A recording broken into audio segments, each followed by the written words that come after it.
What if I told you Blockbuster could have bought Netflix for just $50 million, but they laughed at the idea? Yes, the movie rental empire that once made $6 billion a year, with over 9,000 stores, millions of customers, and complete dominance in the industry, had the chance to own the future of entertainment, and they threw it all away. One decision changed everything. One mistake cost them everything. So how did Blockbuster go from a billion-dollar empire to a huge business failure? Stay till the end, because this story has unbelievable twists, shocking failures, and a billion-dollar lesson that every entrepreneur must learn. And before we dive in, make sure to like, share, and subscribe for more mind-blowing business stories that could change the way you see success and failure forever. Let's get started! Back in 1980, Blockbuster opened its first store in Dallas, Texas. Unlike small local video stores, Blockbuster had thousands of movie titles instead of a limited selection. A family-friendly environment that made renting fun. A fast expansion strategy. Within a few years, Blockbuster became the dominant force in movie rentals.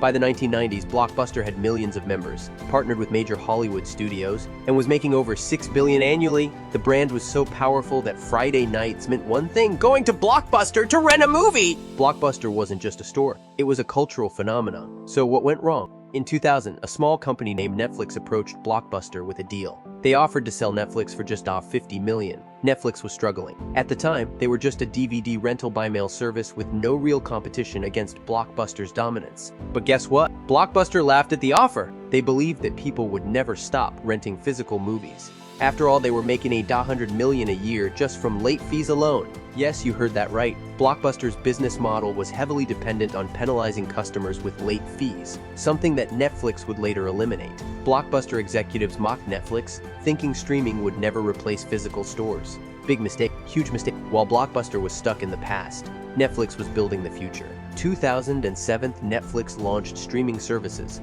allowing users to watch movies instantly instead of waiting for DVDs to arrive. 2008, the global financial crisis hit, and people started cutting unnecessary expenses, like late fees from Blockbuster. 2010, Netflix introduced a subscription model where users could binge-watch unlimited content for a small monthly fee. Meanwhile, Blockbuster was still charging late fees, still relying on physical stores, and still ignoring the power of digital streaming. And then came the final blow. By 2010, Blockbuster was drowning in debt and losing millions of customers to Netflix. Desperate to survive, they finally launched their own streaming service, but it was too little, too late.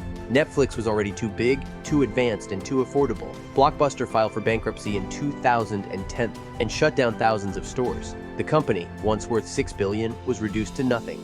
And today, there's only one last Blockbuster store in Bend, Oregon, kept alive as a nostalgic reminder of a giant that refused to innovate. Blockbuster had everything: the money, the brand, and the market dominance. But they ignored the future, refused to adapt, and underestimated a small startup that changed the game. They ignored digital innovation. They relied too much on outdated business models. They thought they were too big to fail. Meanwhile, Netflix kept evolving from DVD rentals to streaming, to original content to ad-driven recommendations. Today, Netflix is worth over $200 billion. If there's one thing to take away from Blockbuster's downfall, it's this. 8 after dot. The biggest brands fall when they become too comfortable, too slow, and too arrogant. Which brand do you think could be the next Blockbuster? Let me know in the comments. Before you go, don't forget to like, share, and subscribe for more powerful brand stories, business secrets, and lessons from the world's biggest successes and failures. See you in the next video.